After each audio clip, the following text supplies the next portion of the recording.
Good evening. Bring the regular meeting of the Town of Culpeper Planning Commission to order. Call the roll, please. Mr. Serio? Here. Mr. Clemens? Here. Mr. Fitzsimmons? Here. Mr. Flanagan? Here. Ms. Schmidt is absent. Is there a motion to approve the agenda as presented? So moved. Second. All in favor? Aye. Aye. Is there a motion to approve the minutes from the work session? So moved. Second. All in favor? Aye. Okay, this is an opportunity for comments and correspondence from citizens, visitors, and delegations in the audience. This is an opportunity for citizens to comment on any matter not scheduled for the public hearing.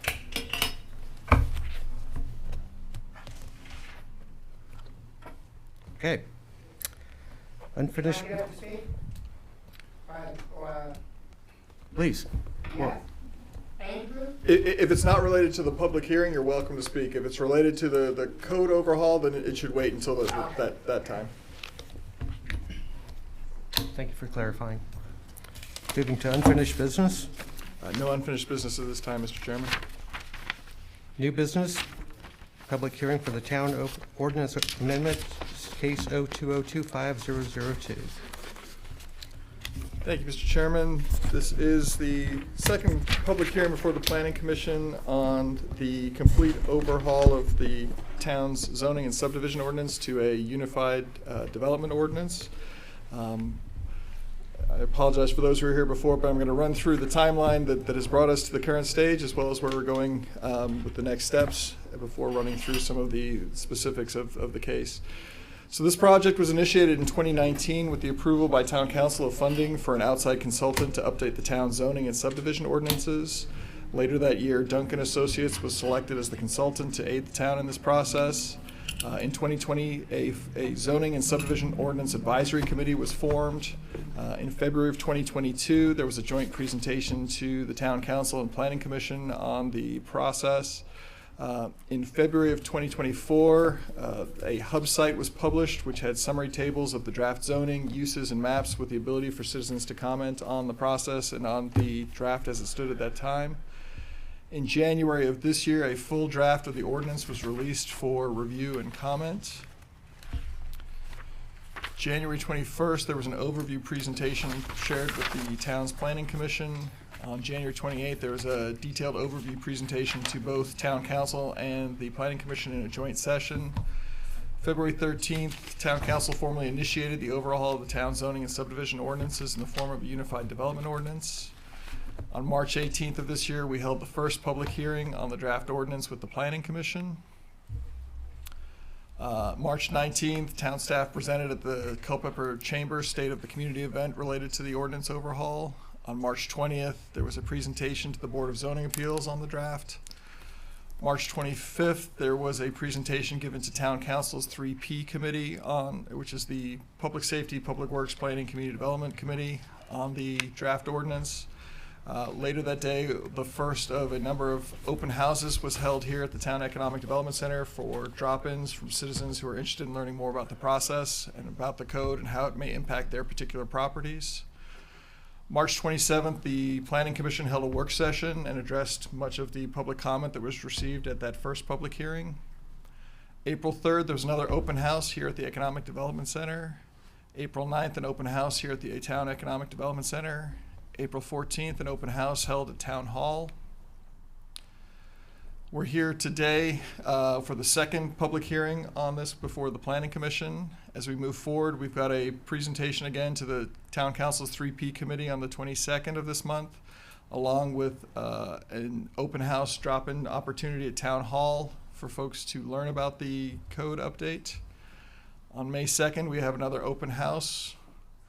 May 6th, this has been newly added. This is an evening opportunity from 4 to 7 p.m. for citizens to drop in here at the Economic Development Center to learn about the code update.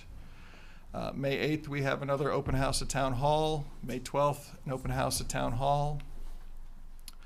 On May 13th is scheduled the first public hearing before the Town Council on the draft Unified Development Ordinance. May 14th is another newly added evening open house here at the Economic Development Center. May 17th is a weekend. This is on a Saturday, an opportunity to come to the Economic Development Center for an open house. May 22nd at Town Hall is an open house. May 24th is another weekend opportunity for an open house here at the Economic Development Center.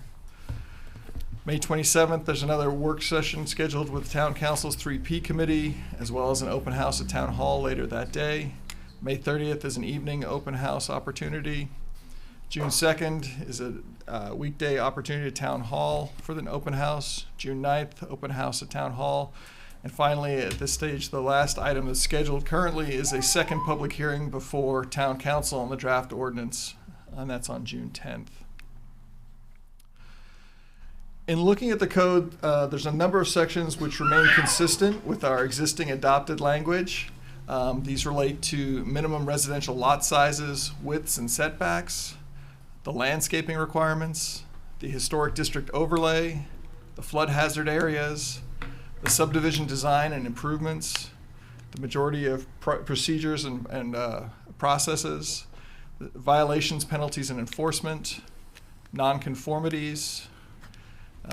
Where we differ from the current code is related to the zoning district categories, the introduction of building types, the introduction of form-based code for mixed zone and non-residential development, a clarification of our lighting standards, a simplification of parking categories to respond to approved uses, an increase in the required parking for single-family residential development, a simplification and consolidation of the uses in the use table, an increased permissiveness of commercial uses, additional language to define recovery residence uses, the addition of restrictions related to tobacco and vape stores, updates to our wireless facility regulations to comply with state code changes, the allowance of accessory dwelling units or backyard cottages by right in residential districts, a differentiation between home offices and home-based businesses and a greater permissiveness related to home-based businesses,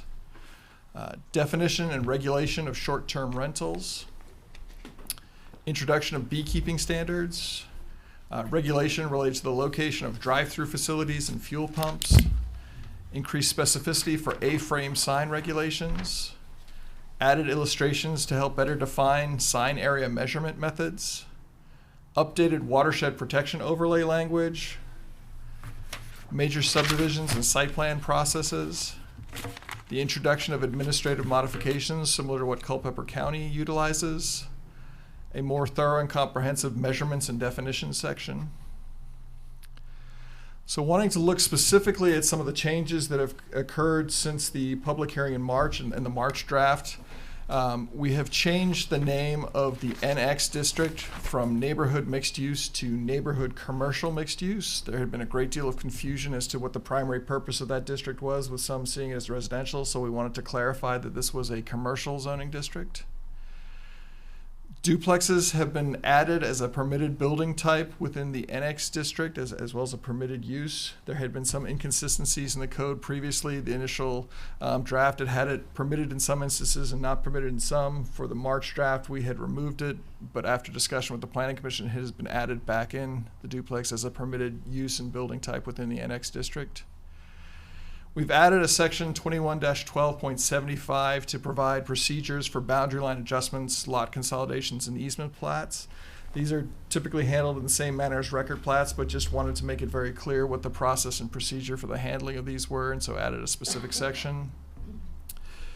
We have completely removed the language related to preliminary subdivision plans. With the state code changes that removed the Planning Commission as able to review and approve these, it was felt that these were essentially now redundant in the process with the site plan and the construction plan process.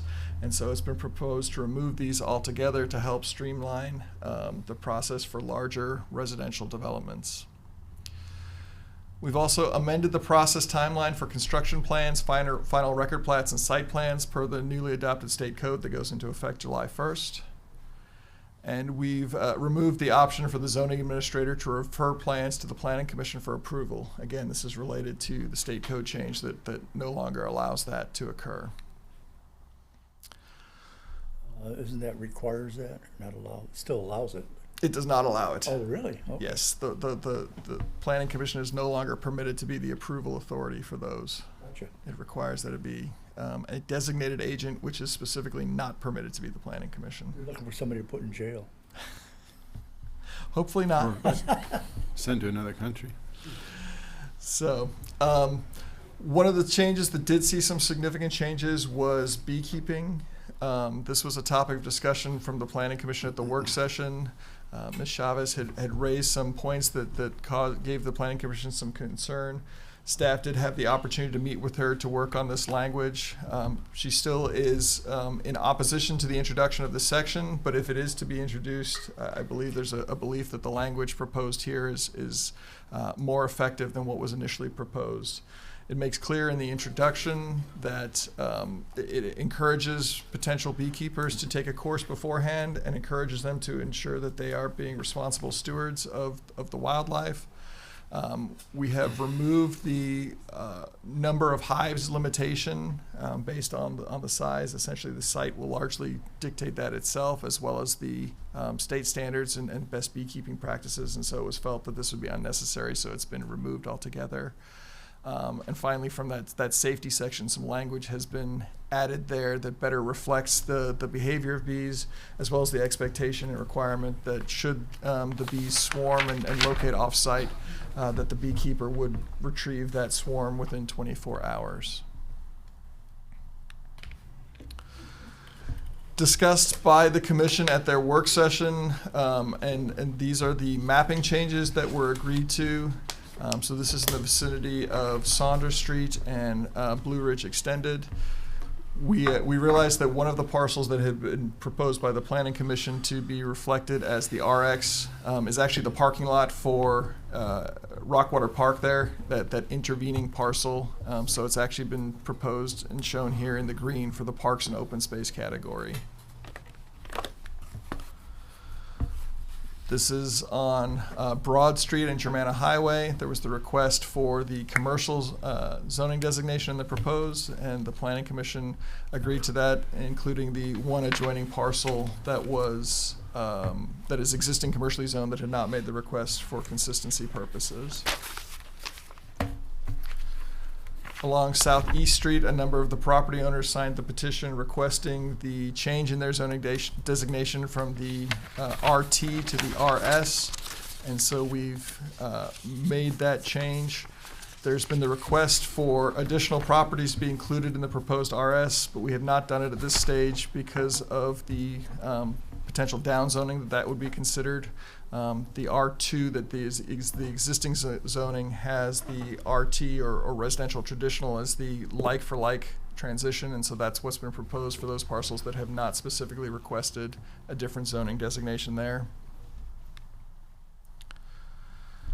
This is the National Cemetery property that has been transitioned to Parks and Open Space. This is Saunders Street and East Spencer Street. Again, the vast majority of the property owners had requested an RX designation, and those intervening properties, Planning Commission recommended for consistency's sake to also be proposed as RX. Along Madison Road, Business 29, headed out of town, where we have currently industrially zoned properties. These have been proposed now to be industrial within the new zoning designation as well. Can you just say what's the progression here from top to bottom? Original? Certainly, the top is the existing zoning. The middle is what was initially proposed. The bottom is what was requested and what the Planning Commission have essentially changed the new proposal to. And where you have 3 panels, that's the standard, that's the progression? Correct, Okay. correct, yes. It's either top to bottom or left to Original. right, depending on the orientation of the parcel, the parcels. Current originally proposed and revised proposed. Correct. This is along Sperryville Pike. We had the request to where the existing C3 zoning had been proposed for NX. The request was for commercial, and the Planning Commission did make that change to the proposed zoning. This one was for the area in between Colonel Jameson Boulevard and Sperryville Pike, where we had largely existing R2 zoning. And one split zone parcel between R2 and R3. The Planning Commission had made the recommendation to keep it largely like for like, so the R2 was proposed to change to the RT, and the split zone parcel we gave to the higher designation of the RX because of the R3 zoning potential. That previously had largely all been proposed as NX, or neighborhood commercial mix. We did notify all the property owners of these changes. The property owner of a significant amount of this property here between Colonel Jameson and Sperryville Pike has requested, rather than the RT zoning that was initially recommended by the Planning Commission, RX zoning, as they do have an intention to do multifamily, which is currently allowed under the existing R2 zoning. So I'll ask that the Planning Commission consider this following the public hearing, this change from the request. The other request that we had is off of Broad Street. This is up off of Germanna Highway in close proximity to those other parcels that the Desjarnet family requested change to commercial. This is another property owner with existing R2 zoning that has requested RX zoning for the potential of multifamily in the future. So again, I'll ask the Planning Commission following the public hearing to consider these requested changes to the proposed zoning as well. Address of this one. I don't off the top of my head. I apologize. But as I said, it's the first larger parcel on Broad Street as you come around the corner coming up from Germanna Highway.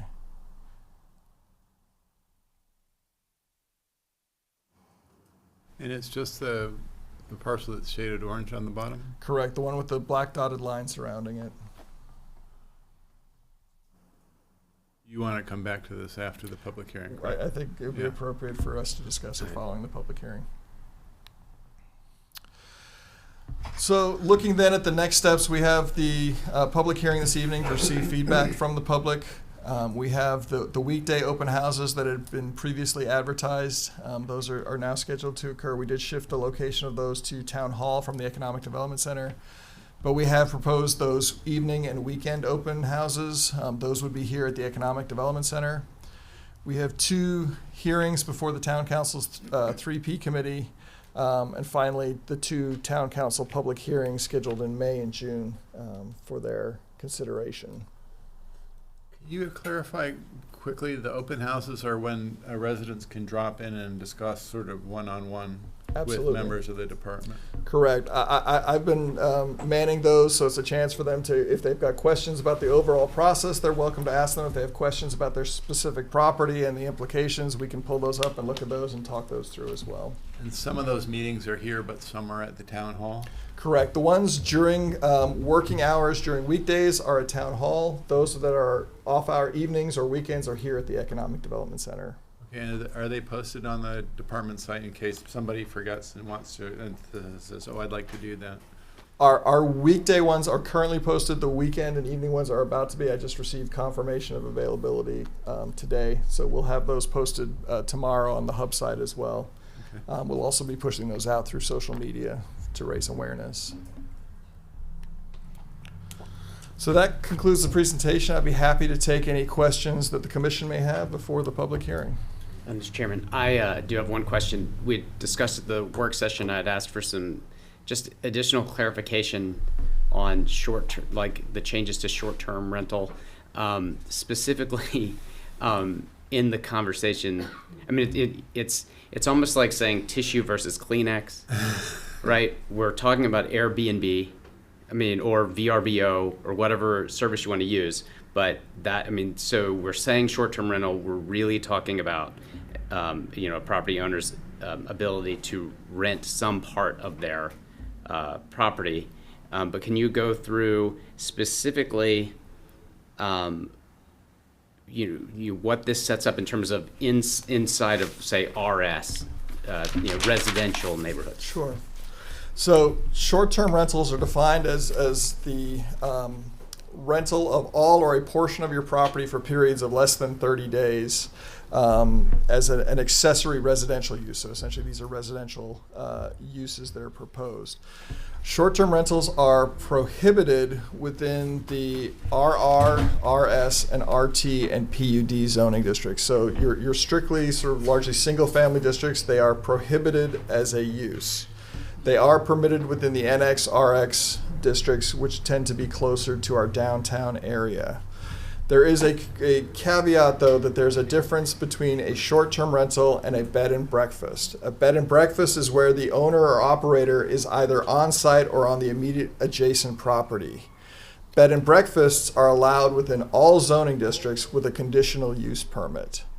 So in the instances of someone who was operating an accessory dwelling unit as a bed and breakfast, as a short-term rental, they could go through a conditional use permit for a bed and breakfast to be allowed to operate that.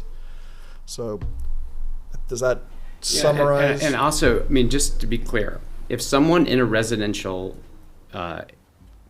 zoned area has a basement apartment that they are renting for 3 months, 6 month, 12-month rental, right? They've got a tenant. This is not what we're talking about at all. That is correct. We're not saying that people cannot. We're not prohibiting the use of having an apartment that you rent. Correct. On your Short-term property. rentals are defined as for rental periods of 30 days or less. Yeah. Okay. Thank you. To follow on Mr. Clement's question, bed and breakfasts are conditionally allowed in all the residential zonings. Correct. As a conditional use permit, which is a public hearing process before both the Planning Commission and Town Council. Town Council and the town has the ability to impose specific conditions to ensure no adverse effects on adjoining properties. Is that prescribed by state action now, or is that just where we've arrived? That's where the town has arrived. Require the owner to be a resident or a neighbor? The owner or operator has to be on the property or on an immediately adjacent property. On any bed and breakfast? So essentially, if they want to have a bed and breakfast, they must live either on that property or on the property right next door to Okay, it. Gotcha.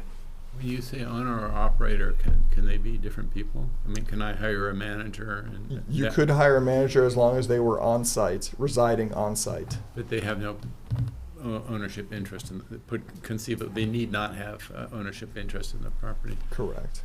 And to operate a bed and breakfast under such conditionalities,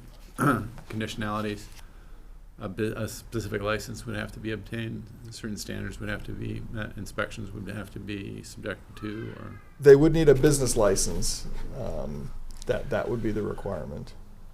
Is there no contradiction between, even under conditional use, having a business license in the most conservative of the residential zonings? This is why it is the conditional zoning that it would allow it. But but we have commercials and we have NX, we have RX, and yet now we're opening the door for business activity in strictly residential areas. I find that it just doesn't make any sense to me. It's contradiction on its face. This is a topic that we discussed in Yes. great deal with the Planning Commission. Yeah. This was the guidance received from the commission. I don't think, all right, well, I stand, I think I've always represented this view, and I still feel it just is a contradiction on its face. Residential, the whole spectrum of zonings is designed to give a graduation from, industrial, commercial, into different kinds of residential. And in disregard for that whole system, we're proposing that business licenses can be held and acted upon in any residential area. It makes no sense to me. We have that in multiple regards with this new proposal because the home occupations, the home-based businesses now are commercial ventures that are in residential districts as well. The which? Home-based businesses, Yeah, but not in RS, for example. they are permitted in all districts. Okay. Home-based businesses in all the residential districts. Why do we even call them residential? Yeah, okay. All right. Questions for Stan? Thank you. All right, we'll move forward to the public hearing. Public hearing. Public hearing allows the commission to gather information from interested citizens on the agenda items. Citizens may speak in reference to each item on the agenda for a time usually limited to 3 minutes. Commissioners and staff may ask questions of anyone attending the hearing. Speakers are asked not to direct questions or comments to each other. Speakers are not allowed additional time for rebuttal. This is a hearing, not a debate. Questions may be directed to commissioners and community development staff during office hours. First person. Please state your name and address. My name is Felicia Chavez. I live at 809 Southwest Street. I'm a beekeeper, a shop owner, and I just wanted to go ahead and thank you for meeting with me and talking over what we discussed. I also left you a sheet that we use this for our classes that we teach, and I think that it pretty much is standard for everything that we do. We're good stewards of how we teach it, when we teach it, and why we teach it. We've been doing this now going on 11 years since I've been here with my shop. I will continue to keep doing this with the people that we teach.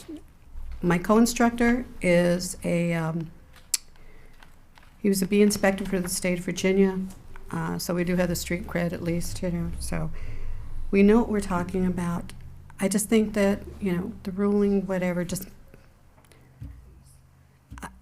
there's really no need. I think we've already been doing what we're supposed to be doing.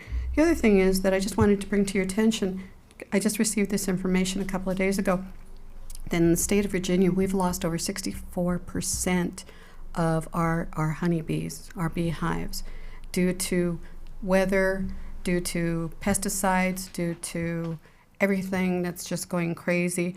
Whether we like it or not, we really, really depend on what they bring to the table.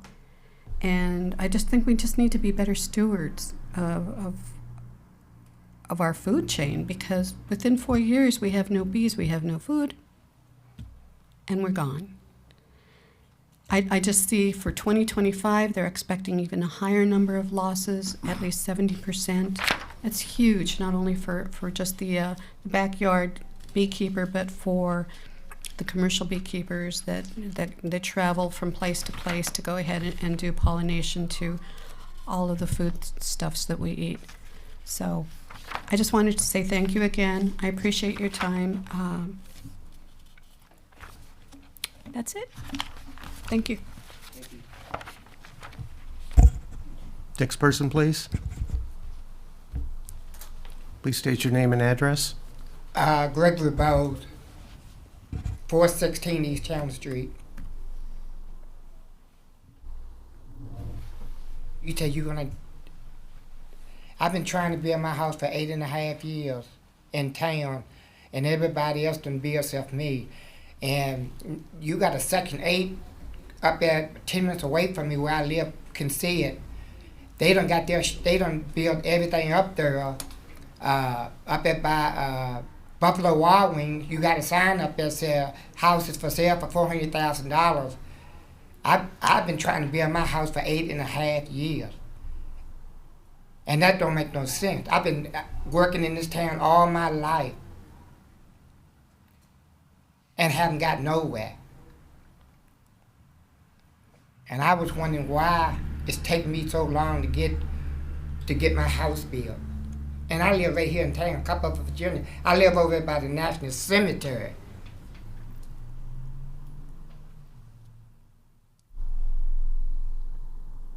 So, Andrew, are you going to say something? This is a public hearing, Mr. Bowles. This is your chance to speak to the commission either in favor or against the proposed ordinance. As we've discussed previously, the proposed ordinance would change the zoning of your property from industrial to residential to allow you to rebuild the house that burned down a number of years ago that unfortunately you're not able to currently rebuild. So this is your opportunity to address the Planning Commission. Yes, and the thing about it though is, when my house caught on fire, Maxine was the one told me that Andrew was going to take over because she was ready to retire. And every time I talked to Andrew about building my house, he never had no answer for me for 8.5 years. And that's not right.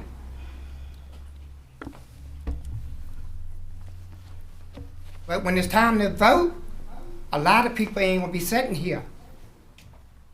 Because when I go to church Sunday and talk to my religion people, and when they spread the word what happened to me in Culpeper, Virginia, it's gonna be bad. It's gonna be real bad.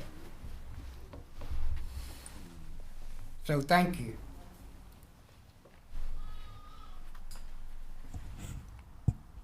Next speaker, please.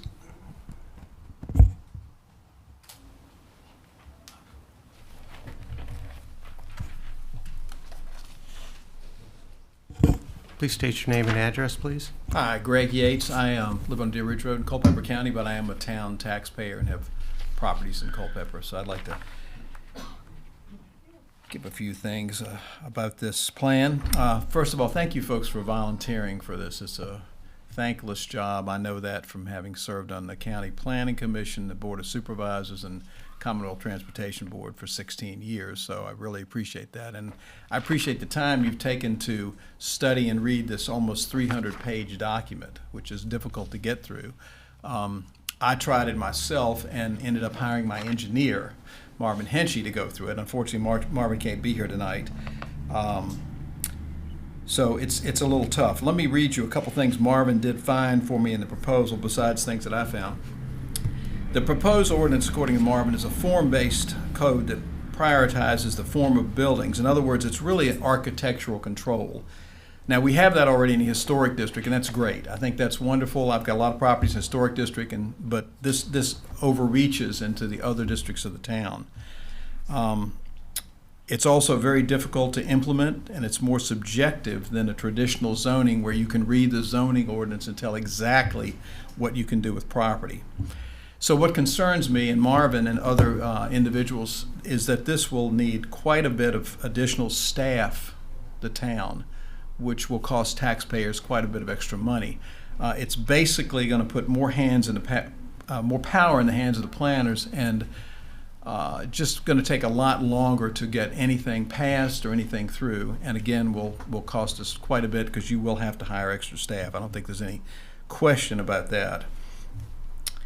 That said, in the new ordinance, there are things that I have built in the past, my Southridge apartments, the building at 309 Grill, my Mulberry apartments that are 55 and older. I could not build any of those under this new ordinance. The new ordinance calls for only brick and concrete construction. I'm not sure if you're aware of that. It's right in the ordinance. I build my properties with stone. I use brick too, stucco, hardy plank. It gives me a little more diversity, and some of those elements, many of those elements are in the town. So, I think I'd be restricted and everybody else would be restricted to just brick. I think that's pretty boring. I really do. Another thing this does to me, it seems to me this devalues quite a few properties that are changed in the zoning. When a developer comes into town and looks at a vacant piece of property, if he can read a zoning ordinance like the current ordinance, you can read that ordinance and tell exactly what the density should be when you're building apartments or multifamily. With this ordinance, it's form-based, so we would have to put a long study period on a property. You'd have to submit it through staff and I guess through commission. It would be studied, and then they would determine what your density would be. It's a long process. It's a tough process. It would make it really tough for a developer or someone to buy or invest in the property not knowing what you're getting. So there's some things that I probably wouldn't be building and wouldn't be investing in under this new ordinance. It also changes the way parking is done on the new ordinance. It also affects corner lots. I don't know if you're aware of that, more than lots that are just have frontage in one spot. It really penalizes those. And really the last thing I'd like to say is Culpeper was voted years ago, for those of you who remember, a top 10 small town in America. That was under the old ordinance. You know, it gave some diversity, it gave some things we could do. I just don't see why there's so many changes that are negative in this new thing. We were a top 10 town, we were a great town to live in, and I'd hate to see development stop and lack of diversity. So I think you should seriously consider looking at some major changes in this. Thank you for your time. Thank you. Appreciate it. Next speaker, please.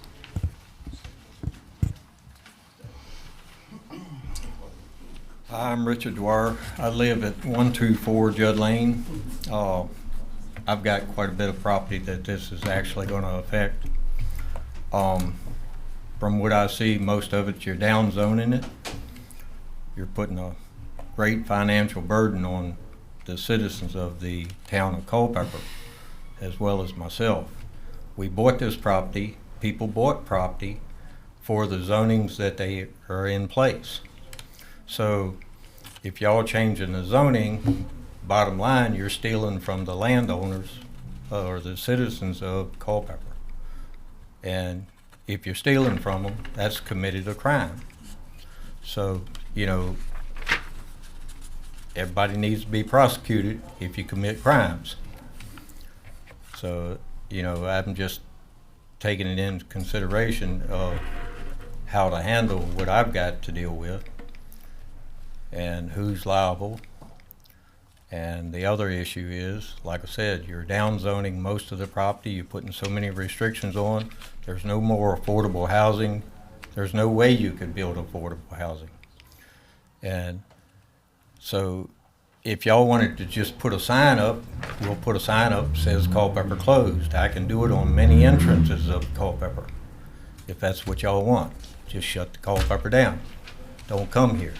But I think what you really tried to do is you should have done this 30 years ago or 40 years ago, if that's what you wanted. Now you wait until it's almost all developed out. There's very little land left in Culpeper. And there's a very few landowners that own the property that's left to develop, and you're affecting them drastically. Thank you. Y'all have a good day. Thank you. Next speaker, please.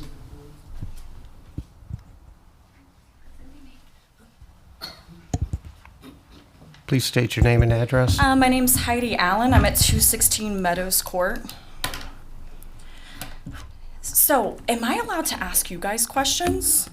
Or am I just speaking? You're allowed to give us information. Okay, perfect. All right, so one of the things that I would like to see is I'd like to make a change to our subdivision zone, which would be part of the Franklin Meadows subdivision.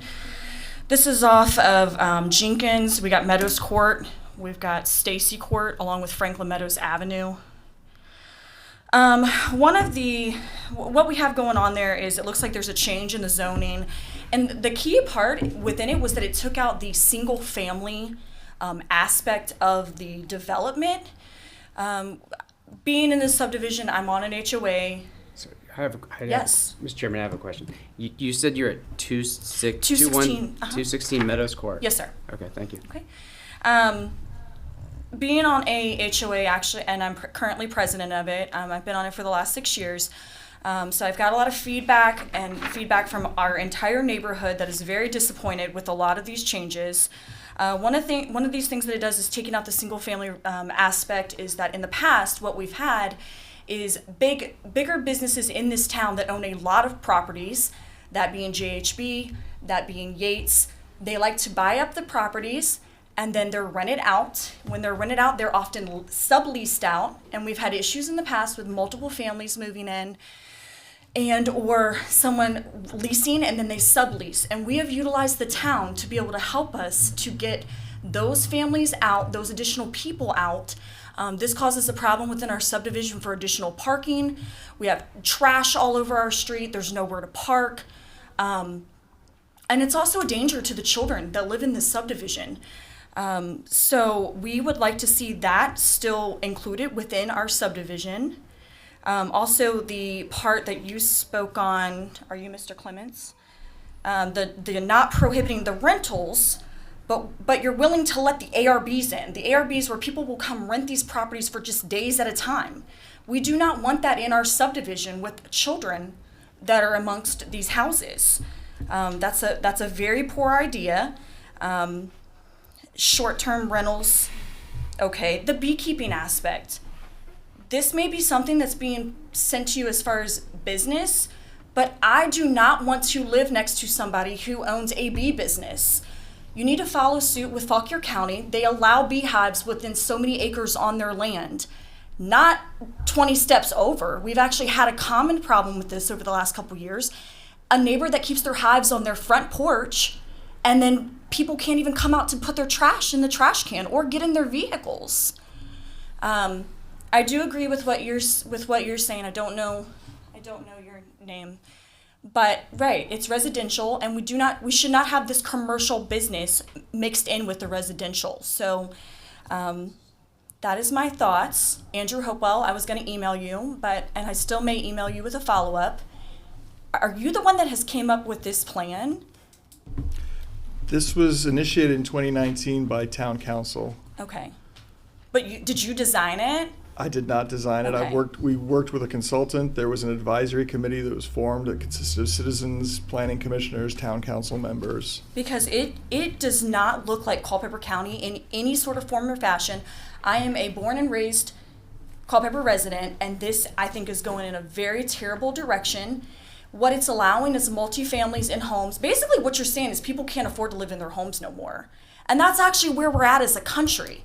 But what you're allowing to open up is a whole nother avenue. I think that's it. You know, you're looking for additional sources of income. That's when it comes back to the whole cottages, the Airbnbs. But most people that are already living and have purchased their property before the rezoning, they are not interested in living right beside these types of homes where they're just looking to make additional income. So that is all I have to say for now. Thank you. Thank you. Next speaker, please.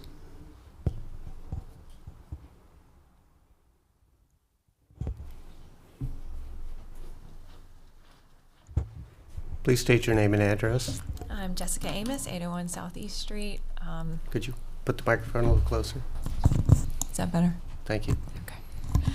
I won't repeat all my sentiments after our last conversation at the work session, but I do just want to say that on behalf of Southeast Street, we are still concerned about the lack of contiguous zoning from a rezoning from RT to RS. And it's for our sake, but also the sake of Culpeper. East Street's a very important street, especially for tourism, and you guys, you know all that. Again, RT does not represent the current condition of our homes. Back in '91, when the current zoning was put in place, excuse me, it's been a long day. The houses were multifamily at that time. They are no longer that. They are single-family dwellings. So RS is more accurate for our street. We remain concerned about the potential development of townhouses on our street. There's nothing protecting our houses from demolition.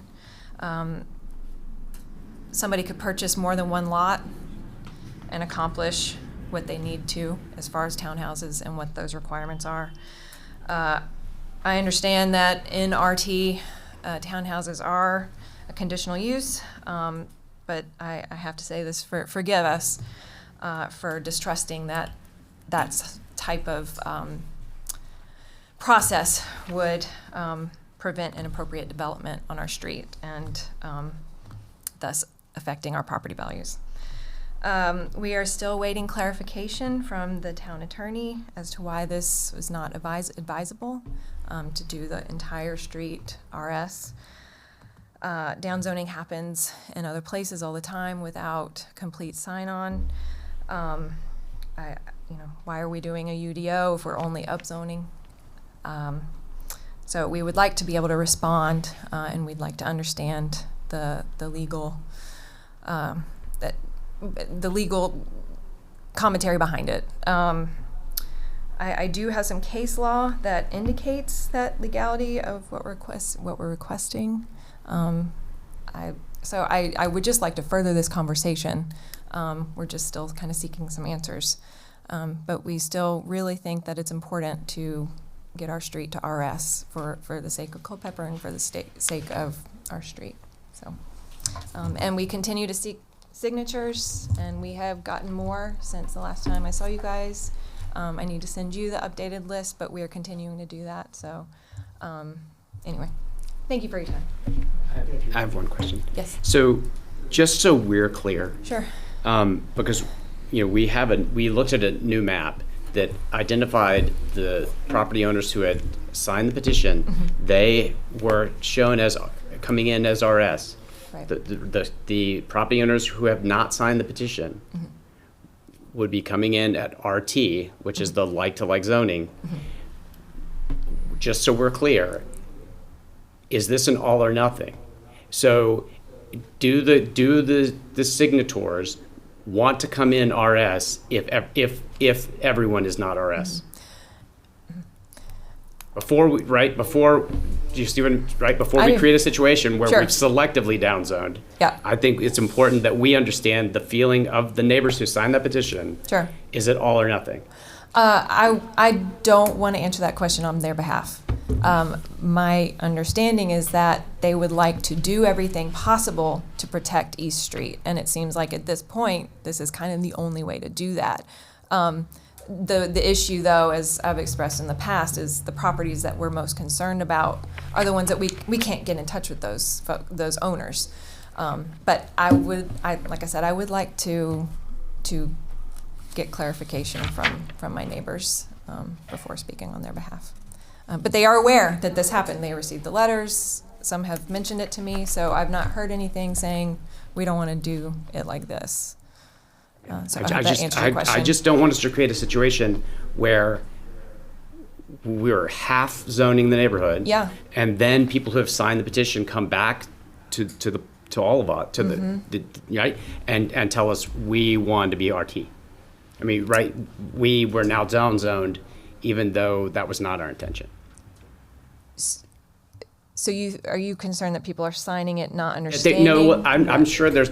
No, I'm saying that I want to just make sure that before we're downzoning or right at each individual property level, that the people who are signing understand that they are committing to a downzoning of their property, whether or not their neighbor is downzoned. They wanted to commit to the betterment of Southeast Street. Okay. And we are trying, we are continuing to try and get the entire street. I mean, this is set up, this has created somewhat of an impossible situation for us. We are trying to do this. And so, yeah, we're getting people's signatures as we can. I mean, is there any other way to do this? I mean, we're trying. But I would like to make sure that everybody understands that the likelihood of this happening seems pretty slim, and that it may just be our properties that we signed for. But they understood that that was a possibility. So, thank you. Thank you. Next speaker, please.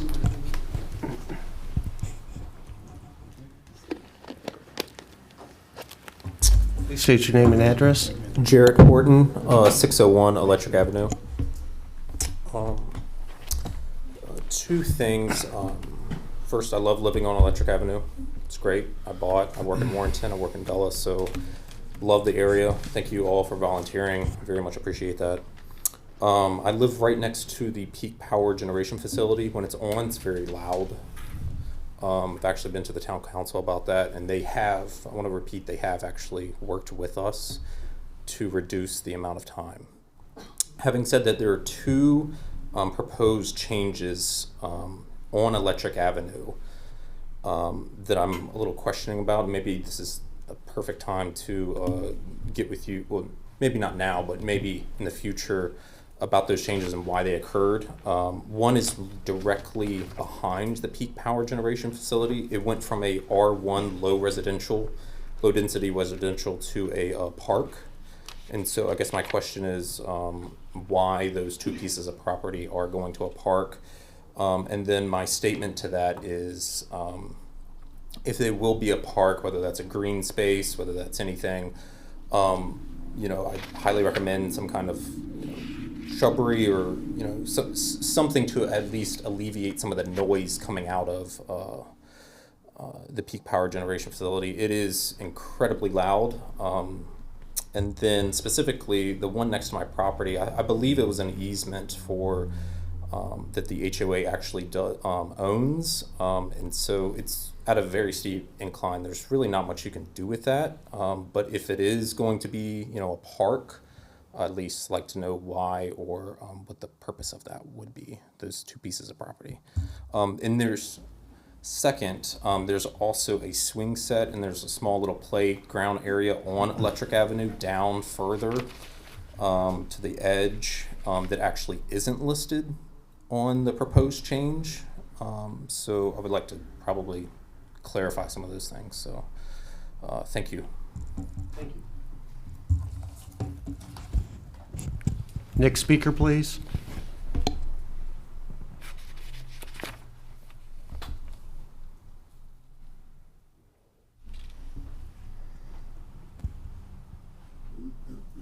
Please state your name and affiliation. How did you know I was with an affiliation? All right. Good evening. Sarah Parmalee with the Piedmont Environmental Council. Thank you for your work on this amendment. Tonight we are just asking that the Planning Commission consider prohibiting data centers in all zoning districts. The proposed language requiring a use permit for data centers is a significant improvement from the current zoning, but it is our understanding that the town does not want any more data centers than have already been approved. We recommend, given that sentiment and the proximity of much of the town's industrial properties to residential and commercial areas, as well as parks and open space, that data centers simply be prohibited in all zoning districts. This would not impact the status of the recently approved data center campuses because both Copper Ridge and the Culpeper Technology Campus have explicitly reserved the right to build and operate data centers on those properties in their proffers, so they will not be affected by changes to the zoning code. And if the town ever wanted to allow more data centers in the future, the zoning could be changed, but in the meantime, removing data centers as an allowable use would potentially deflect unwanted interest from developers. We have seen recently in Culpeper County that there is still interest in developing more data centers even without the incentives of the Culpeper Tech Zone. We are also still seeing significant interest in redeveloping existing industrial and even commercial properties in Loudoun and Prince William, including the combination of multiple smaller properties to make a larger campus.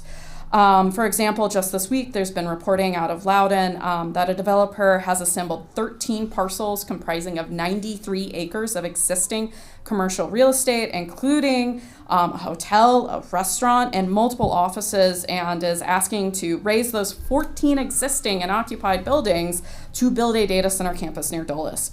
If the town does not wish to deal with these types of proposals, we recommend that they take this opportunity now to just remove data centers as a use and avoid this situation entirely. By making this move, the Town Council and the Planning Commission would also be sending a clear message both to constituents and to potential data center developers that they do not intend to allow any new data centers outside of what has already been approved. We hope you will consider this. Thank you. Thank you. Next speaker, please.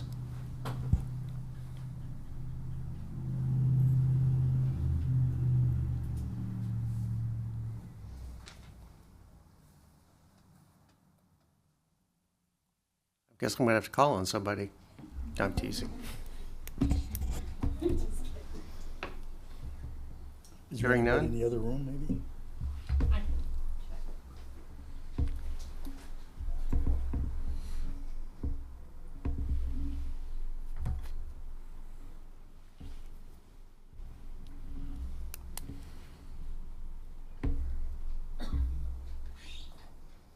There's no one in that room, so. Okay, thank you. Public hearing is closed. Moving on to other business. Mr. Chairman, the other business I would ask is the Planning Commission discussion of the two property owner requests that have come in. This is the area between Colonel Jameson Boulevard and Sperryville Pike, where the property owner has requested the RX zoning because they do have intentions to develop multifamily housing, which is not permitted in the RT, but is permitted within the RX. If the commission were to recommend this, we would also recommend that one solitary parcel that's essentially becomes the donut hole also be transitioned to RX. RX would allow the existing single-family development to continue there and be in conformance with the zoning. Happy to take any questions that the commission may have on this one. Yes. So the current zoning on this is R2. Mm-hmm. In R2, would apartment... R2 allows low-density multifamily residential at up to 12 units per acre. This is similar to what the commission discussed on Saunders. Right. And in that instance, they did feel it was appropriate for the RX. This is Gardner. This is Gardner, yes. The orange is RX and the yellow is RT. And the like-to-like would be R2. The closest to R2 is the RT, which was initially proposed. But there is some overlap with the RX as well in terms of the R2 currently allowing that low-density multifamily that's not permitted in the RT. Right, and when we looked at it in the work session on that Blue Ridge Extended, we talked this through and came up with RX. Correct. Okay. Much of that area is in a zone that you can't build in anyway. It's a swamp. Well, that's the one that's already proposed for the RX because it's got existing R3 on a portion of it. This is the portion further to the west, as Mr. Clements noted, largely off of Gardner Street. It's the higher ground that would be developable. All the adjacent property wouldn't be. But that's already proposed as RX. This extends does this extend, how far east does this extend all the way to like West Street? Yes. So essentially if we go back, here's right, the larger context of the current zoning on the left, what we had discussed and coming out of the work session on the right. Much of the stuff across from Yale Meadow Park is underwater. I mean, you can't build. And the floodplain remains over that property. Okay, so this does not impact the floodplain. If it's a floodplain, you can't build there. Correct. Gotcha. Andrew, just a point of information, the proposed zoning map draft on the department site lags these refinements. Is that correct? It should reflect what's on the right-hand side there, what came out of the work session. And these were we sent notifications to all the property owners that were impacted by changes that the Planning Commission recommended. It would be this proposed zoning map, right? That one should be updated at the very least. This Okay. dynamic one should be. The other one should be as well. I'll need to confirm that though. I'll double check to make sure I'm not missing something.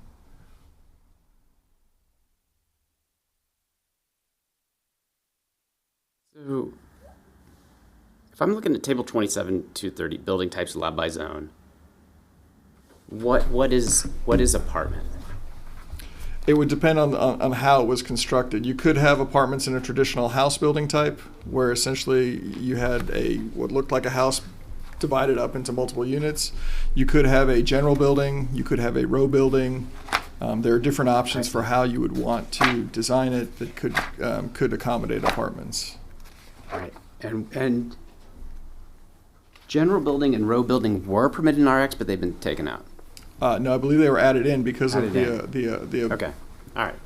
So this change, and this is a much better view, so thank you. I mean, to see the bright yellow in the front. which would have been R3, Mhm. which would have been pretty consistent with orange. And so what we're talking about is we're basically in that split level again, where we're coming in R2 and we've got to decide up or down. And as I indicated at the work session, in these situations, it made more sense to be as permissive with the zoning as possible. Okay.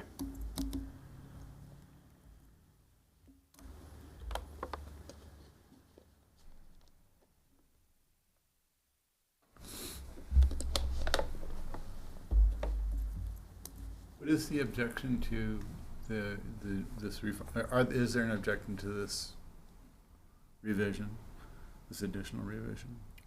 This is the question I'm asking of the planning commission. Based on the work we did at the work session right. for another similar property, similar neighborhood, I think this is exactly consistent with what we decided there. The orange is consistent. I agree. I agree as well.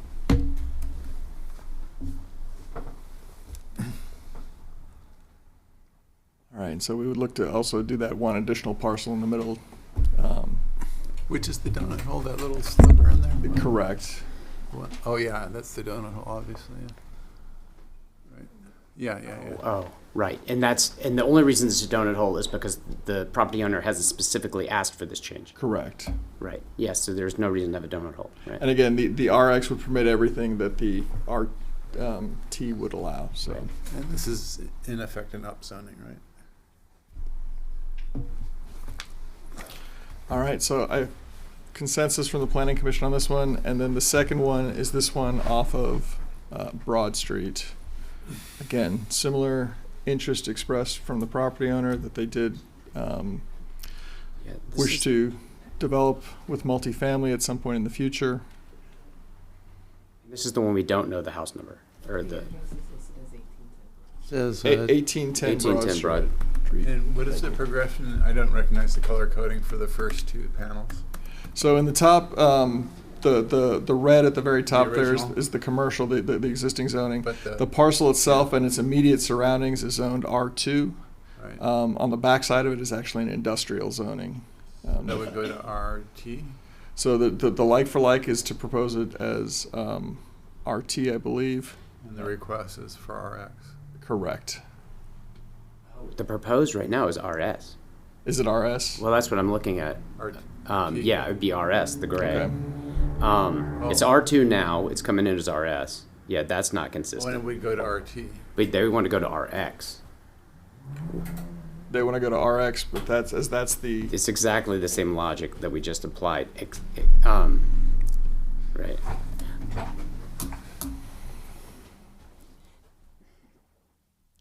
The thing that's unique about this one is you have RS on both sides of it. So RS is the gray, RX is the orange on the bottom, RT is the yellow. So RT would be, so R2 now can either come in a little upzoned as orange or a little downzoned as yellow. Visually, it's odd to have that. It's an incongruity with everything around it. It's like, I know it would be an exaggeration to call it spot zoning, but it doesn't seem like there's a rationale apart from the specific request. Does that make sense? Mm-hmm. What would be,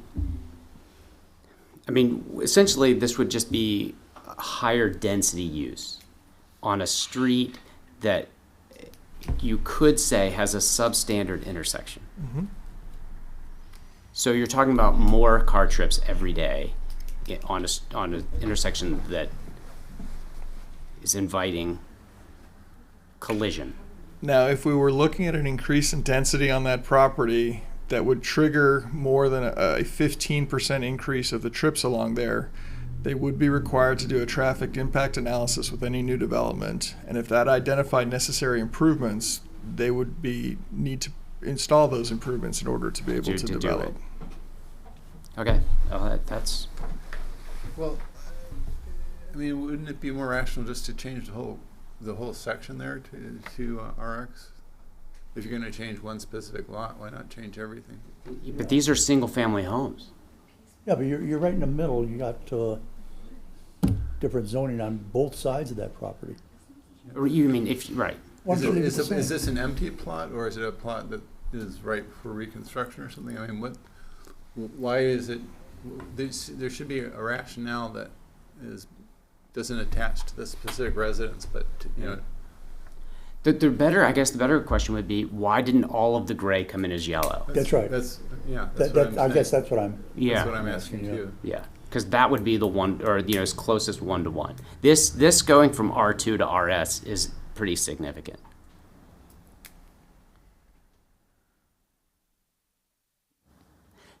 So Is there a reason that it's went to that the concept here is to transition to RS rather than? I don't recall specifically. My guess was probably because of the state of the road and concerns about additional density and development on that road. But I can't say with certainty that was the rationale. I wouldn't make that change at all. Not on here. Previous slide, yeah, but not this one. All right. Now, but how do you feel about taking everything that's gray and making it the light yellow so that all the Either way, but don't make the orange. Yeah, all the R2 comes in as RT. RT, right? Yeah. That would be the alternative. The Right. more like to like. The like to alternative. like. And if somebody wants to come with a rezoning request for a piece after this, I mean, I think that it's important, That's exactly right. I mean, right? And we've heard sentiment that this is like a one-shot deal, which is not true. These are living documents. I do appreciate, first of all, we all appreciate the feedback that we've received from the public. Some of these things are especially as they occur to one-off pieces of property, are things that we would never have known about unless somebody came and told us. We are doing a lot of work trying to, fix, right? It's hammering loose nails, essentially, is the right equivalent. And so, anyway, I think it's, I think it's important that we make sure that for when we can, that this stays consistent with the way people are zoned now. If we were to change the larger area to the R2, what would be the rationale not to change this the larger currently R2 area to the RT? What would be the rationale to not acquiesce to the request to change this parcel to RX when we had in the other instances? You have RT or on both sides of it. Why are you changing this one piece? It seems Leave like it all white. like contiguity was part of the rationale in some of the other cases that would be comparable to this, and it's a contra argument in this case.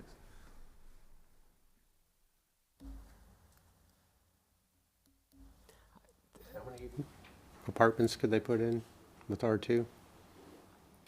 The R2 allows for up to 12 units per acre.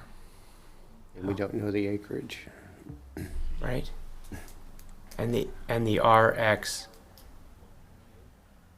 Does not have a cap. right? Well, except Essentially, for the site lot constraints will size, determine. Man, that's a good point. So the light blue there is RS, yes? Correct. So you're going to have very, traditional residential, detached houses, single-family houses, and in the middle of that, you're going to have the capacity to build a townhouse. Is that fair? Which is what they could do today. Yeah. They could put a multifamily in there today, Right. But again, it would all be contingent on the traffic study, which too. would be the same under the new scenario as well. Right. And under RT, they could or could not put in a. They could not put multifamily in under RT. So, as far as the neighborhood residents' expectations, it would be, for the neighborhood to have a somewhat uniform character, it would make sense to keep it all the same classification, with, as James has suggested, the door open for a specific rezoning request once the ordinance is passed. But R2, going to RS, as again, James has said, is a bit of a down zoning. RT would be a more like-to-like reclassification. Am I getting you right, James, or am I?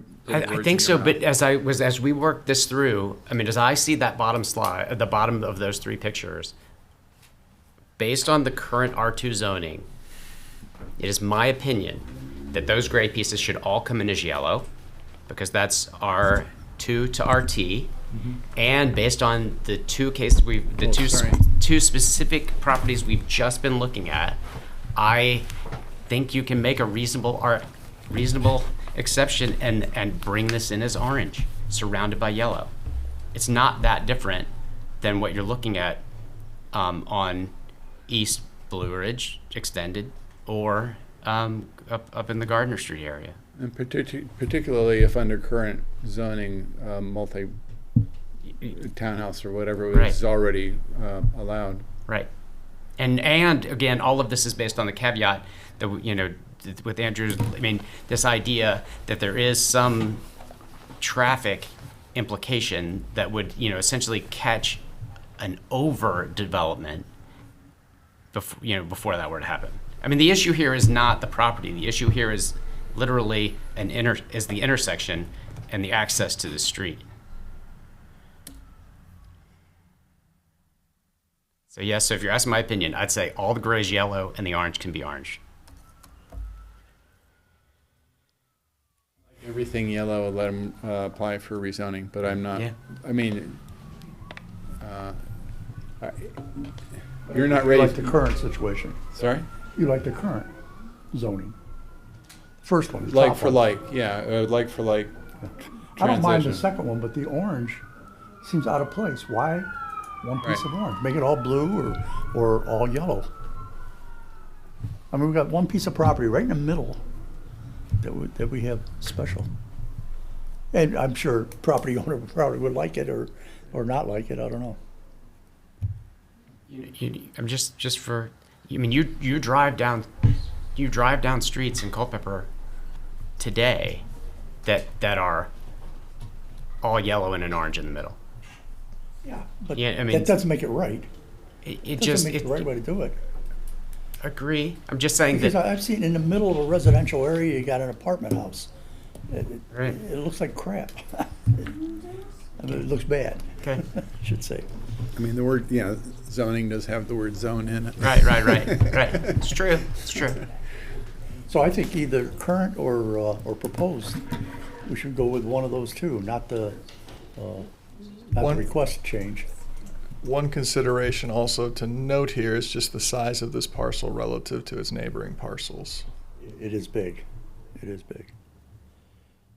It lends itself to more intensive development.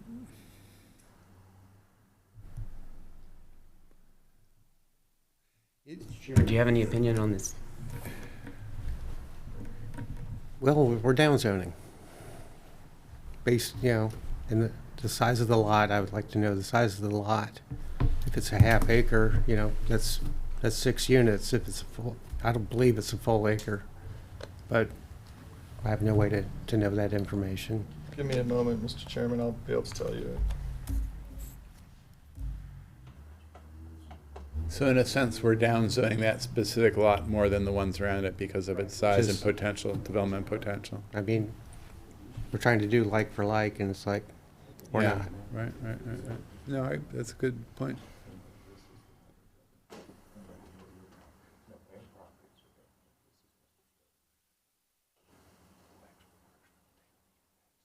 It's pretty close to the project that we approved, and it's being built right now, isn't it?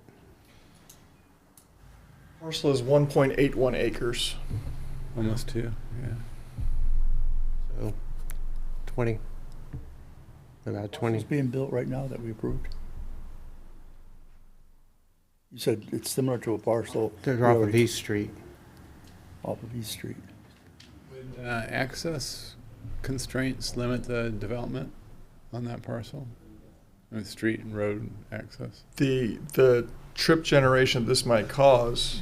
No, I mean, to get, would they have to, if they put row houses in there, what about the orientation? Well, essentially, if they were to, again, if they wanted to do multifamily, is what has been expressed as the retaining that potential development, which would be a single access point then onto Broad Street for the multifamily with a parking lot to serve the multifamily development.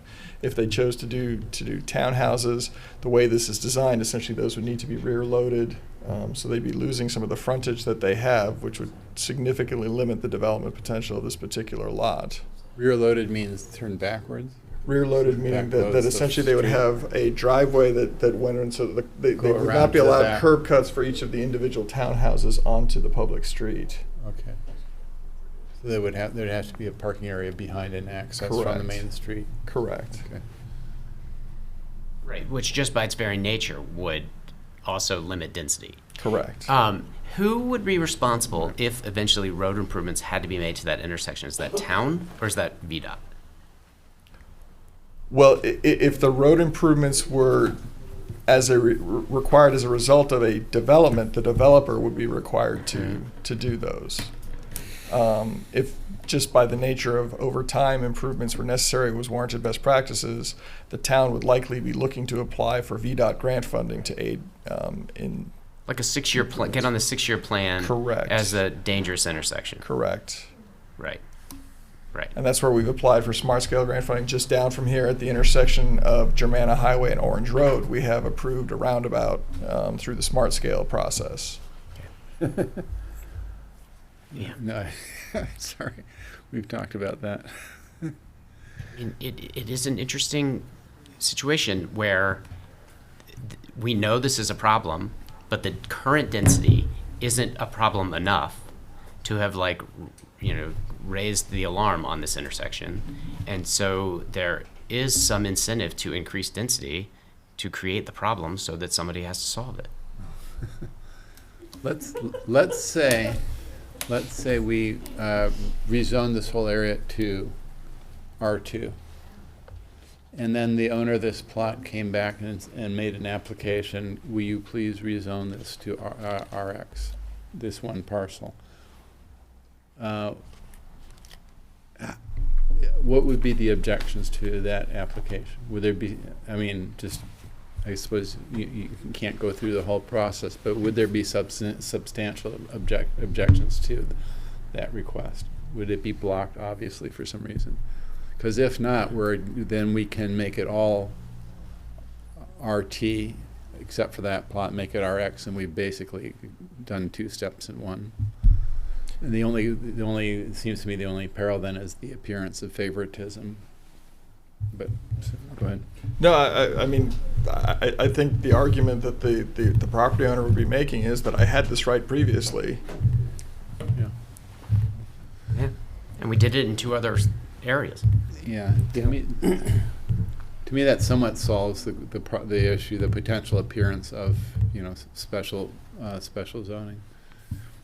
But I would, in that case, if we're going to do that, then it seems rational to me to make all the other houses, at least on that side of the street, RT rather than RS, unless there's a compelling reason not to.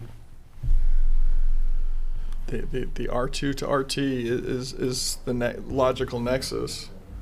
What do you need from us on that? Well, what I've heard, I believe that there's consensus on transferring along Broad Street the existing R2 zone properties to RT rather than RS. I don't believe I've heard consensus from the Planning Commission as to the particular parcel that the request has come in for RX on, because I believe that Mr. Syria and Mr. Fitzsimmons are inclined to have it be RT. I believe Mr. Clements is more inclined to RX, and I haven't heard from the chairman. I think the 3 of us at least just agreed that making it RT and that one parcel RX is a decent solution. Okay. I think I heard that. I haven't heard John's. I don't care what it is as long as it's all the same. Huh. I mean, you got property on both sides. It should be the same as this property. I don't have a problem with it being different just due to its size compared to everything else. It could be, but you could divide that up in half anyway. Well, if somebody owns it, Well, I we would understand. need their permission. No, I understand that. In favor of making the landowner's request, of granting it. So of orange. Yeah. All yellow and one orange. Mhm. Yeah. Okay. So yeah. So not consensus, but 3 of us are there. Can you live with that, John?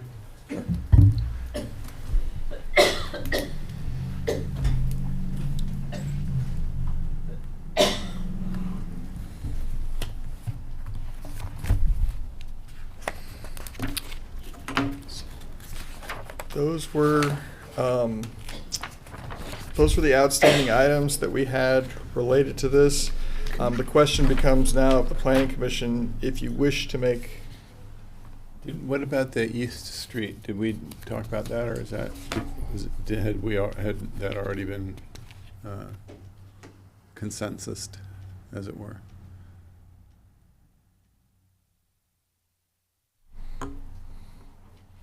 Did we? No, I don't think. Yeah, I think it's appropriate that you brought it up. So the left is R. The left is the R2? current zoning of R2 for the vast majority of the properties along Southeast Street. And the current proposal is R. The initial proposal was RT, RT. for those parcels. And then the lighter shaded ones are would be granting RS to those owners who are requesting it. Correct. Again, back there, let's make it all white.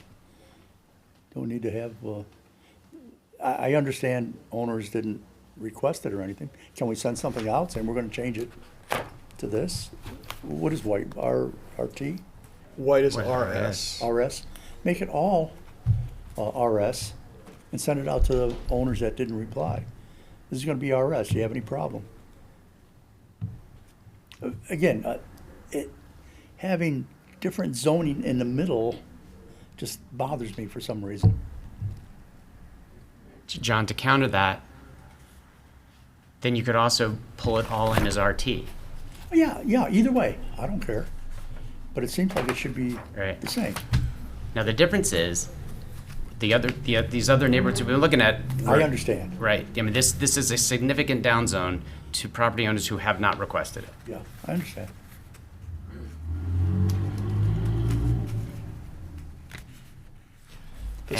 And just for the record, I have a lot of sympathy. I appreciate the effort that the residents of Southeast Street have gone to for this. I actually think this whole conversation is bigger than this UDO. My personal opinion would be that we would continue to work with the residents of Southeast Street to try to get this in a place where the neighbors all reach consensus, and then the town reflects the consensus of the neighbors. That's where I think the timing. I mean, this to me seems rushed as part of the UDO process. I hear you actually saying the same thing that John is saying. Yeah. Not to put words in your mouth, and I would be easily persuaded to the same position. But I don't know if that's feasible. I mean, you've got a train on the track. I don't know how feasible that is. Well, and again, the town, in terms of the initial proposal, was not instigating the change. Right. It was retaining the consistency of the existing zoning. Right. Yes. I mean, so to me, in the interim, I think you have to. I mean, this is again just my opinion. I think you'd have to pull it all in RT with the understanding that this is not resolved, but I don't know how you could pull it all in RS and then try to put that back in the bottle. I mean, if it comes in at RT, then there's still a process happening. But if you come in as RS, you've told all of the neighbors who didn't sign the petition that you've now been downzoned. and you're not going back.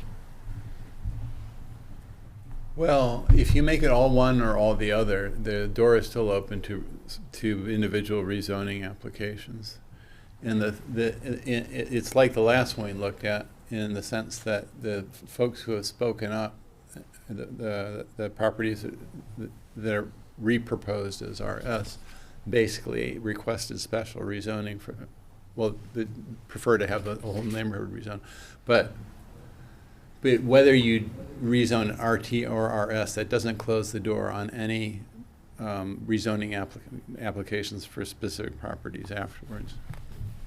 It sort of tilts one way or the other. It gives a little momentum one way or the other. The owners who wanted the other rezoning would have to go through the effort of making a request. Is there a fee associated with a rezoning request? So it would cost some money, time. Well, that's true. That's a good point. So, but the other thing that I think is worth thinking about in terms of, I mean, especially as it relates to form, even in an RS, someone could take a property, I mean, a 4,000 or 5,000 square foot house that's whatever, a historic home, and they could still chop it into 4 apartments, as long as it Can't have multifamily in RS. Okay. You could still have 4 families living there. Nope.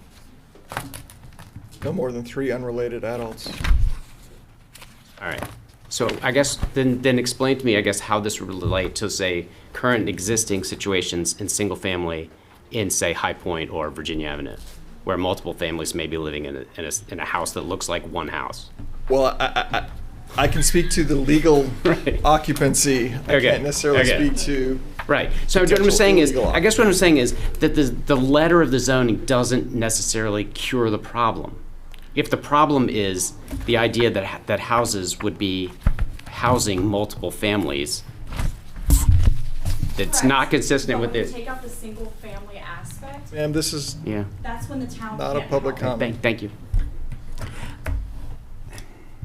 What were you saying again, please? The transition from the existing R2 to the proposed RT, one of the things, as we've touched on with these other requests, removes the potential for that low-density multifamily.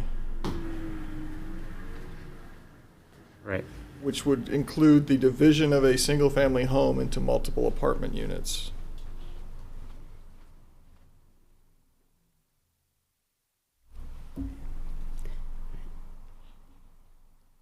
That development is only conditionally allowed, is that correct? Or is it by right? That is by right permitted under the existing Under the R2. existing, but under It is not RT. permitted under the RT, it is not permitted under the RS. Right. Neither of those would allow multifamily. In effect, I think the revision here is extending a rezoning on an almost individual basis to those residents without requiring them to go through the rezoning request process involving the time and money, as we've discussed. Now, the argument, the discussion I heard during the public hearing session was, in spirit, this is already an RS neighborhood. In fact, de facto, this is not, it's a neighborhood without multifamily houses. It is in practical effect an RS neighborhood, so it makes more sense then to classify it thusly. That would be more in keeping with the spirit of the families that live there. And if there are individuals who object to that rezoning, let them speak up and request either the same way these families have, either right now the default is to RT, and the way to get to RS is by special request. They would say maybe the default should be RS and let the transition to RT be by special request. Does that? Yeah, I think you're bringing me around, so I appreciate that. The other question is, I mean, what accommodations? So this may just be the canary, right? What accommodations can the town make if it turns out, as part of this process, that we've heard from a couple, maybe 2 dozen, but there probably are other properties that, may not exactly, translate exactly the right way. What accommodations could we make for people after the fact, for what period of time, so that to avoid, being in administrative, fee land? We'd have to look and see. Again, the town could choose to waive rezoning application fees, but there is potential significant cost in terms of advertising and, Right. Especially if they're being done on an individual case-by-case basis. The other question is, what would be the rationale to accept or not accept those? I mean, I think the reality is, for a project that's 4 years old, for some reason, it took the postcard going to every house for people to become fully aware of the project. So,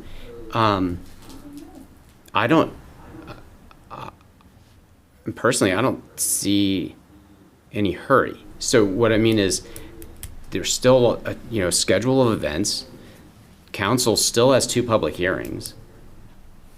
I still would like to for us as a body to take advantage of all of that time to incorporate as many public comments as we can, so that when we finally recommend something to council, we know that it has all, as much as we possibly, could get. That would mean deferring our vote, recommendation vote until a future. Yeah, right. to a And future basically, meeting. based on the timing, we'd have 100 days from the original public hearing, which was March. So we could do it, we could actually do it at our meeting in June and still be like 90-something days. We'd be within our window, and council would still be acting on it on maybe possibly their own timeline. As I've said, both to the planning commission and to town council, this is more important to get right than to get done. Yeah. So if the commission doesn't feel like you are in a position to make a recommendation to council, then I would encourage you not to make a recommendation at this time. And that would give the residents some more time to discuss among themselves and reach out to their neighbors who haven't responded yet. At least making a decent effort or a more thoroughgoing effort at a consensus, a zone consensus, as it were. Is that? I think that, it is interesting, out of all of this process, this piece specifically does seem like it's not ready. But right, when we've done a ton of work, there's 300 pages here that are all basically ready. We're talking about one small section of map. So, yeah. I would like to hear from the attorney about the ramifications of. Yeah. There's an open question out to Martin already, right? There is, at the moment, what I have received is not able to be shared, just in terms of attorney-client privilege. Can we have them at our work session? I beg your pardon? Can we go into closed session? At our work session? It has to be in camera. I don't even know if that would be consistent with attorney-client privilege. I'm sorry, I interrupted you. Excuse me, please. There is the ability for the planning commission to go into closed session. We can certainly look. All right. At the work session next week. We can certainly look. We likely will have the town attorney virtually present. Yeah. We'll make the request. Shown up in these meetings before. You say virtually? They don't come down here anymore? Okay, never mind. It can be virtually. Yeah. It's fine with me. It's a lot better if it's not virtual. Yeah. All right. Sorry, Mr. Is there a consensus that we delay action? Yes. Yeah. I Need to be a motion? No motion is necessary. Just in terms of the process, though, what we'll be looking to do is essentially we're going to sort of shift the UDO at this stage, though, over to town council as their primary prerogative. Yep. We'll keep the commission apprised of public comment that's received before town council and changes that go there, but essentially we're going to move it to them, again, with no recommendation from the planning commission, but the majority of feedback and changes will be coming from town council at this stage. But I have one recommendation, or just request, based on what we did we had the first public hearing and a work session immediately where we discussed the comments.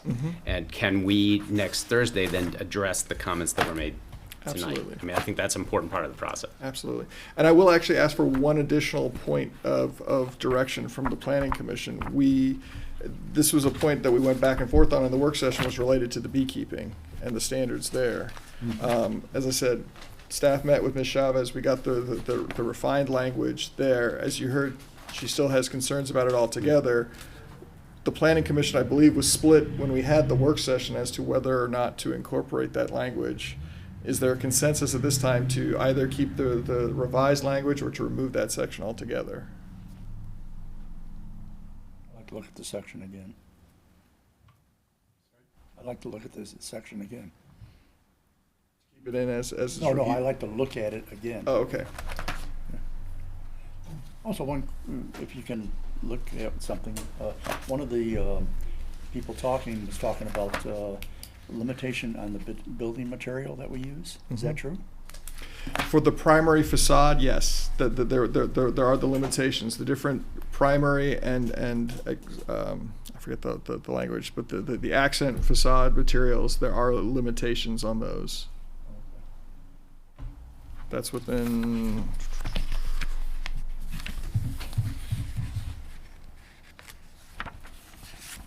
section 27-3.30.3. And again, it depends on what the particular building type is. I understand. It is a little bit concerning. Yeah. You know, it's interesting because this was a conversation that we, as a planning commission, had. Was these standards originally were proposed to just affect the downtown area, and we decided that those should extend. Right. So. But to be clear, they were broadly applicable. We had provided the option to right. constrain it to the downtown, but the commission wished to see it townwide in its application for those commercial and non-residential. This is leaning a little more form-based in the residential areas. This is not related to single-family residential. Right. It would only apply to multifamily and then the commercial and industrial buildings. Okay. Gotcha. So a single-family detached home has no building material restrictions. And the fundamental rationale is just a harmonious appearance, roughly, not lockstep, rigid, but a generally harmonious appearance. And I keep remembering during our training sessions on form-based zoning the images of developers, God bless them, who had some developers who had built kind of monstrosities inside of not monstrosity, buildings that would generate a lot of revenue, but really didn't fit in at all into the context that they had been placed in. And so part of the rationale is a generally harmonious appearance to the community as a whole.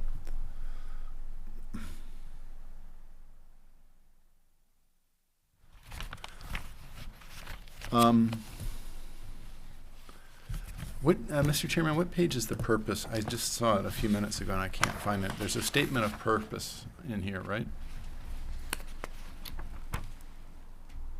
Not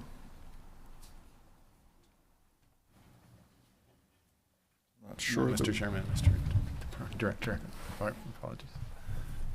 I'm not sure that we have, and for the entirety of the ordinance, there are different individual sections that have statement of purposes for those individual sections. You're talking about page 4. I don't think I am. Oh, maybe, yes, I am. Thank you. Oh, those purposes.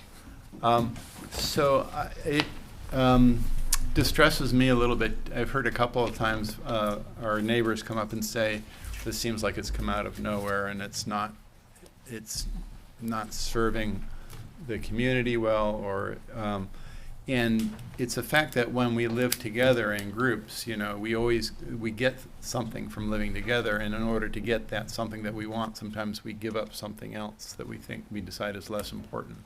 You know, it's the fundamental to community life. And I just want to say, I know that the department has put, Herculean effort into trying to get this right. And not everybody's going to be 100% happy, but there are reasons why this project was initiated, and there are reasons why it's been prosecuted the way that it has over with real character and perseverance over the past 6 years. And a good place to start for my neighbors who are frustrated and don't understand the process or the rationale for doing it, a good place to start is by reading the purposes section. It may not satisfy all your questions, may not get you what you want in every particular instance, but I am really distressed at the notion that this is some kind of haphazard, careless, ramshackle thing that's been done in gross disregard of the developing community or the residential community or any of the subgroups that make up our great community here. Just to mention one, Culpeper, its developable land is pretty much has been bought up and substantially developed. And 6 years ago, the preceding director's idea was, but with the backing of the town council, that the community needed to concentrate on infill and intensification. And that was not because we think Culpeper is an unsatisfactory place to live or we think there's something wrong or broken with it. But the growth over the past decade has been very impressive, and people continue to want to live here. And do we close down Culpeper and say, no, you can't come live here anymore, you're full? Or do we try to, do we reach out and seek for ways to accommodate new people coming into the community in a way that preserves some of the community's identity, tradition, and history at the same time in a thoughtful sort of way? And again, nobody's going to do a perfect job, but it's not for, our failures and imperfections are not going to be for want of effort, sincere effort, and goodwill, I think. And so I just wanted to say that. Thank you. So I believe we need to give the director some direction on what we're going to cover in the work session. The beekeeping. And The beekeeping and the public comment received this evening. public comment is, are we going to address the commercial buildings and the facades? That's one of the items that was Yeah. raised, so. Very good.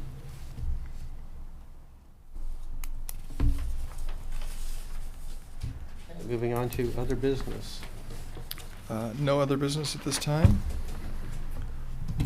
Follow-up items. No follow-up items at this time. Planning director updates. We're getting close to the registration for the state chapter of the American Planning Association's annual conference registration. So just want to confirm I have Mr. Clemens, Mr. Fitzsimmons, Mr. Flanagan with intention to attend. So just want to make sure that that's still the case, in which case I'll look to reserve both accommodations as well as conference registration. When and where is this going to be again? It is in Portsmouth, and the specific dates are, I believe, July 21st.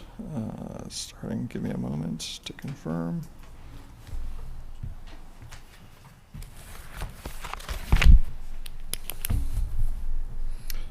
July 20th through the 23rd.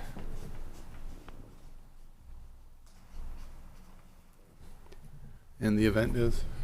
APA. Oh, The right, APA Virginia right. State Annual Conference. Right, as was done last year. Moving on to commission member discussion. Mr. Clements? Nothing today. Mr. Serio? Mr. Fitzsimmons?